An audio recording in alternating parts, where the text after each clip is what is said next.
Eh ben, bonjour tout le monde. Salut à tous. On va profiter de ce confinement, hein, vu qu'on va être enfermé quand même assez longtemps.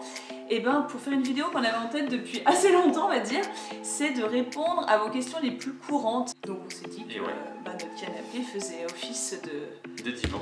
Voilà, on va plancher à tout ça, on va répondre à tout ce que vous voulez toujours savoir.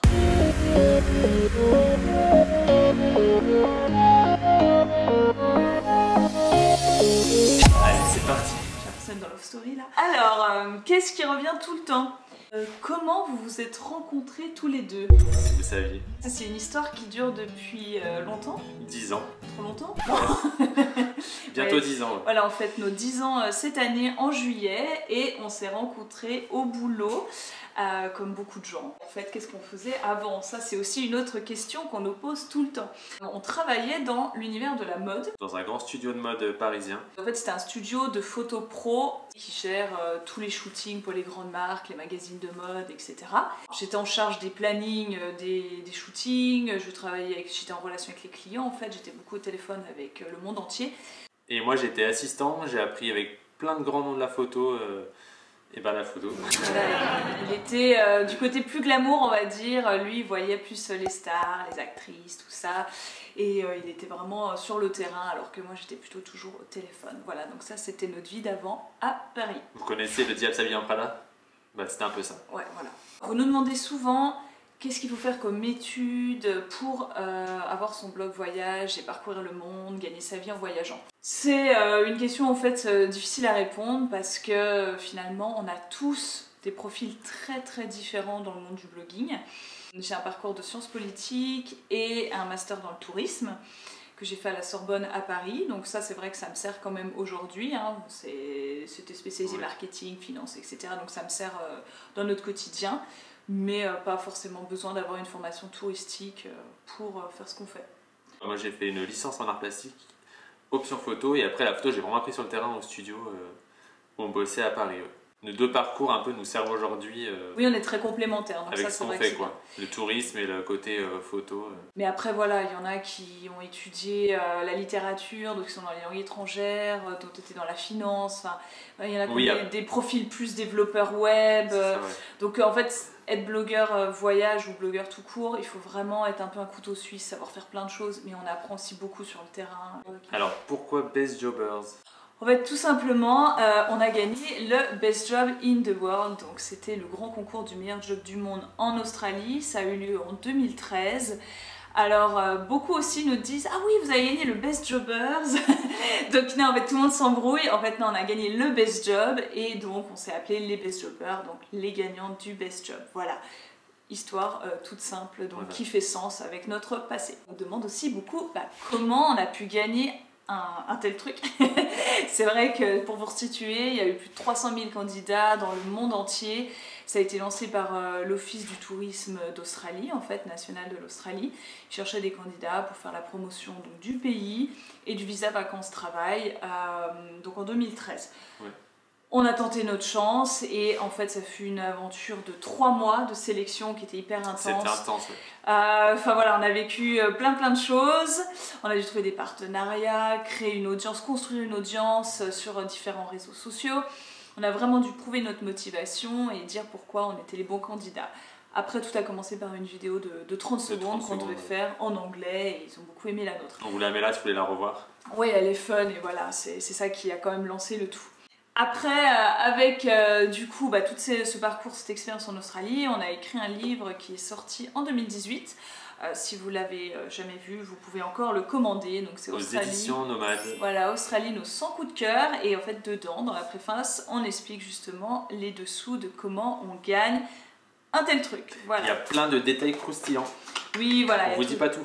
Oui, il y a tous les coulisses de cette compétition, hein. Ça n'a pas du tout été une loterie, un tirage au sort comme on le dit souvent. On a été chanceux, mais on a aussi beaucoup bossé. Et c'était une super aventure, très fun et dynamique. Donc, et après, le livre, il n'est pas que sur notre histoire, comment on a gagné ce job, mais aussi il y a plein de conseils et de photos pour préparer un voyage en Australie ou juste pour s'évader depuis son canapé.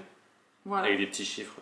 C'est vraiment, ça a été notre manière à nous de clôturer ce chapitre Australie qui était super important dans notre vie et puis dans notre parcours. Ouais. Donc voilà, on vous invite à le consulter. Est-ce que c'était vraiment la vie rêvée? Honnêtement, c'était plutôt pas mal. C'était quand même vraiment bien. Pour vous faire assez court, hein, on a eu 6 mois de contrat, donc c'était 6 mois, 100 000 $. Et on était vraiment en quelque sorte des ambassadeurs de l'Australie au niveau du tourisme. Donc on a eu la chance de voyager énormément toutes les semaines, de couvrir des zones différentes et de rencontrer plein de gens. On travaillait avec les rangers, parce que le job c'était d'être park ranger. Donc on a découvert les parcs nationaux parmi les plus beaux d'Australie, on a rencontré donc des experts, guides nature, qui s'engagent pour la protection de l'environnement et des espèces. Donc c'était très enrichissant et ça nous a vraiment donné une expérience de terrain qui était incroyable pour ce qu'on fait aujourd'hui. On a participé à pas mal de programmes de protection aussi des espèces avec...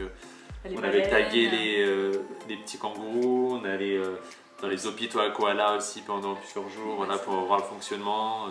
C'est vrai que l'Australie a vraiment une faune si diverse, si aussi unique, qu'on a eu une chance incroyable de pouvoir aller dans des endroits au plus proche d'eux et des endroits où les touristes ne vont pas en fait parce qu'ils sont trop isolés, pas forcément touristiques du tout. Et on a encore des étoiles dans les yeux quand on en parle. Quel âge on a?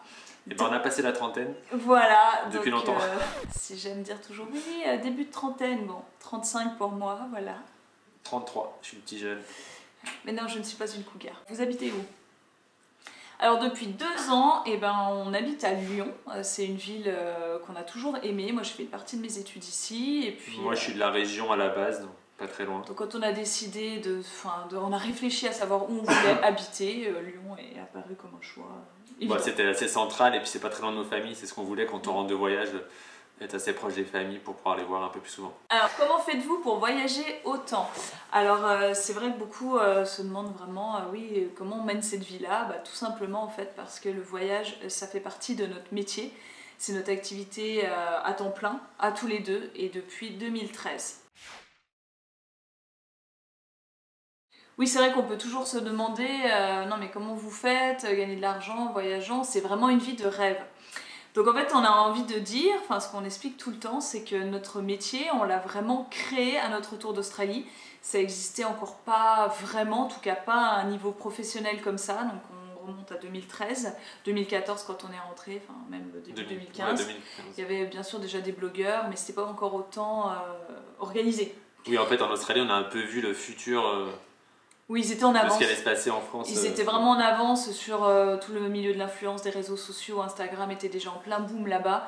Donc on s'est dit, nous on a vu cette opportunité de dingue en Australie. On s'est dit pourquoi pas garder ce train de vie-là, mais pour le faire, en le faisant en fait pour tous les pays du monde, pas forcément l'Australie, et la France y compris.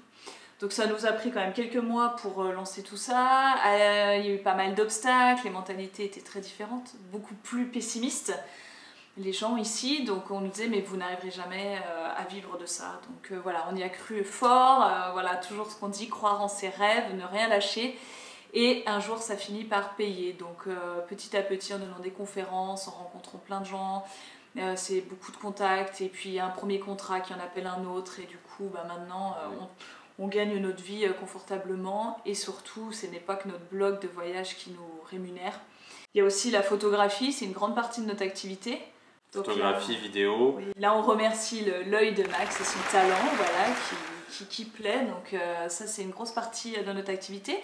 Le montage vidéo, la réalisation de vidéos aussi est beaucoup demandée dans le secteur touristique. Et puis après, voilà, c'est à peu près tout. Déplacements sur Instagram aussi, on en fait très peu, mais parfois, on va nous demander de parler d'un produit qu'on aime ou de choses qu'on a testées et en lesquelles on croit. Et donc là, nous, on va dire oui, ok, on valide, c'est clair. Concernant en fait toute cette partie, comment fait-on pour vivre de nos voyages, c'est vrai qu'on en a déjà pas mal parlé sur le blog depuis toutes ces dernières années. Donc on va vous mettre les liens de la rubrique, c'est l'humeur des best jobbers si vous voulez en savoir plus au fil des ans. Quel est votre pays coup de cœur? On nous demande souvent, est-ce que vous avez un pays qui ressort le plus, voilà votre pays coup de cœur. On l'a répondu déjà, c'est l'Australie, forcément. En fait, l'Australie, on y a passé énormément de temps. Le contrat du Best Job, c'était 6 mois, mais au final, on est resté un an, un peu plus d'1 an à parcourir tout le pays. Et les souvenirs sont forcément très très forts en fait quand on reste si longtemps. Oui, quand on a le temps d'explorer un pays vraiment en profondeur, c'est vrai qu'il y a d'autres liens qui se créent et voilà, c'est sûr que ça marque. Voilà. Donc c'est vraiment notre histoire unique qui fait que ça reste notre pays coup de cœur aujourd'hui. Votre plus belle surprise en voyage, enfin votre pays le plus surprenant? Alors là, clairement, un pays qu'on a fait l'année dernière, Taïwan. Alors l'île de Taïwan, franchement, c'est vrai qu'il y a tellement de préjugés, enfin d'a priori plutôt négatifs, hein, Made in Taïwan, l'industrie, le côté, ça fait pas rêver. Et en fait, on se trompe bien tous, parce que c'est une île très très montagneuse. Très verte. 80% du territoire, c'est que de la nature et des montagnes. Il y a des plantations de thé, ils font un thé merveilleux, les gens sont hyper gentils. C'est un mix entre Japon et Chine qui est vraiment unique de par son histoire et on a adoré. Et j'espère qu'on y retournera très très vite. Plus belle expérience en voyage. Là, il y en a une toute récente. C'est vrai. C'est vrai que c'était d'aller voir les tigres dans leur environnement naturel. Un animal vraiment qui nous faisait vibrer et qui était en nous depuis longtemps, enfin on avait ce rêve en commun et finalement on l'a réalisé donc là juste avant le confinement. C'était magique, c'est un animal super puissant, on a eu beaucoup de chance d'en voir beaucoup et si près et dans un environnement magnifique, une nature magnifique. Donc on vous prépare une vidéo, on vous prépare des beaux articles, voilà, c'était chouette aussi de voir que c'est un animal qui est bien protégé, qui était à la limite de l'extinction et qui maintenant, la reproduction fait que les effectifs remontent, donc la population augmente. En Inde, ça a doublé quasi en 10 ans. Voilà, donc ça c'est super prometteur. Après une autre belle expérience en voyage, c'est vrai que nous on se rend compte que c'est souvent quand même la rencontre avec les animaux. C'est vraiment quelque chose qui nous marque le plus. Et ça aussi, ça vient de l'Australie, je pense. Ça nous a réveillé ce côté, qui était en nous. D'être park ranger, oui, franchement, c'est ce qu'on a le plus aimé en Australie, d'être avec les animaux. Et ça a été le cas encore, là, on pensait à une expérience. Quand on est parti en Norvège, il y a quelques années, on a vu les orques, notamment dans les fjords. Et c'était des moments aussi qui étaient très forts. Voilà, très beau de les voir libres et sauvages. C'est difficile en fait à dire vraiment précisément, les années se suivent mais ne se ressemblent pas. On pourrait dire à peu près qu'on passe la moitié de l'année à l'extérieur et le reste du temps à la maison pour en fait travailler les contenus, réaliser les vidéos. Oui, ça prend du temps. Voilà, les gens c'est difficile à imaginer quand on n'est pas dans le milieu. On montre moins cette partie aussi sur les réseaux et peut-être un peu moins glamour et tout ça, mais on passe aussi beaucoup de temps sur nos écrans à monter les vidéos et à écrire les articles. Ouais. Alors combien de pays vous avez visité? On ne sait même pas. On n'a jamais trop compté en fait. Encore une fois, c'est pas vraiment une course au pays, on n'est pas à chercher à faire le plus de pays au monde. Oui, ça nous a jamais fait triper de tout cocher. C'est vraiment une question qui revient tout le temps parce que ça fait vous avez vu la moitié du monde ou plus. Mais nous, il y a plusieurs pays qu'on a fait plusieurs fois aussi. Voilà, nous c'est vrai qu'on n'est pas dans cette optique-là, on retourne plusieurs fois dans les pays qui nous ont plu. On aime approfondir. Le Canada, le Mexique, l'Inde, on y était 2 fois, 3 fois, 4 fois. Enfin, vraiment, l'idée c'est comme dit Max, d'approfondir. On va une fois, on se rend compte qu'il y a tellement d'autres choses et puis de creuser pour vous proposer un contenu aussi plus complet sur des destinations. Voilà, pas juste un survol. Et ça va être une tendance vraiment chez nous, de plus en plus, ne pas survoler mais aller plus dans une optique de slow tourisme, de prendre notre temps dans les voyages. Prendre le temps et approfondir, aller à la rencontre des gens plus... Donc ça c'est ce qu'on en a parlé dans nos engagements pour 2020 qu'on a sorti en début d'année. Forcément tout est bousculé avec la crise sanitaire actuelle, mais notre idée c'est de voyager moins mais de voyager mieux et donc de passer plus de temps dans les pays si on va à l'autre bout du monde, pas prendre l'avion pour 5 jours. Ce qu'on veut c'est passer plusieurs semaines, rencontrer les gens, avoir plus de sens. Là par exemple en Inde, c'est un projet où on a été rencontrer des gens qui vont se battre pour la protection des tigres. On a couplé ça aussi à un festival, le festival des couleurs Holi. On devait aussi faire une cure Ayurveda, donc vraiment faire plusieurs expériences, aller dans plusieurs endroits du pays, voilà, passer plus de temps, tout simplement pour optimiser le vol en long courrier.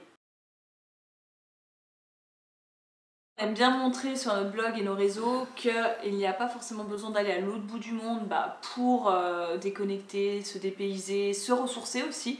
Ça devient quelque chose de très important puisqu'on est tous hyper connectés, hyper débordés. Un constat qu'on avait fait en rentrant d'Australie, que justement il a fallu aller à l'autre bout du monde pour se rendre compte que la France c'était un pays magnifique. Oui, c'est vraiment là qu'on a apprécié notre pays. On a eu un autre regard sur notre pays en fait, et c'est pour ça qu'on a toujours voulu, en fait, tenu à le mettre en valeur et en lumière. Il y a plein de coins qui sont pas du tout connus, qui gagnent à être bien plus visités. Et puis en fait on est conscient aussi qu'on ne peut pas toujours partir hyper loin et qu'en gros on peut aussi se faire plaisir dans notre pays. Près de chez soi. Près de chez soi. Et franchement, les prochains mois s'annoncent assez difficiles et je pense que la France sera en tout cas la seule option pour cet été ou les prochains mois. Donc sur le blog il y a des milliers d'endroits et d'idées, super, de belles idées pour vos voyages en France à venir et on va en montrer davantage. La question qu'on n'ose jamais nous poser mais qu'en fait on nous pose quand même, c'est avez-vous envie d'avoir des enfants? Donc forcément, oui, tout le monde se questionne à ce sujet. Alors c'est pas du tout tabou chez nous, mais c'est juste qu'on a toujours été méga occupés jusqu'à maintenant. Ça n'a pas été une priorité, comme vous avez pu le voir. On m'a dit un jour tu auras le déclic. Franchement, 35 ans, j'ai toujours pas eu le déclic, donc je ne pense pas qu'il y aura un déclic. On laisse la vie décider, hein. Si on doit avoir un enfant, on en aura un ou deux, ou voilà. Mais on se prend pas la tête de ça. On verra. Voilà, cette vidéo est terminée. On espère qu'on a répondu à vos principales questions. Il y en a toujours plus, mais bon. Si vous en avez d'autres d'ailleurs, mettez-les dans les commentaires, on tâchera d'y répondre. Oui, voilà, on se fera plaisir de répondre à tout ça. Bon, on espère que vous en savez plus sur nous maintenant et que cette petite vidéo vous a plu sur notre canapé, voilà, le divan des Best Jobbers. N'oubliez pas de liker et de vous abonner, effectivement. Et merci d'avoir regardé cette vidéo, on vous dit à bientôt et on espère qu'on sera à l'extérieur pour vous partager de nouvelles aventures un peu plus excitantes autour de notre belle France et planète. Salut! Ciao!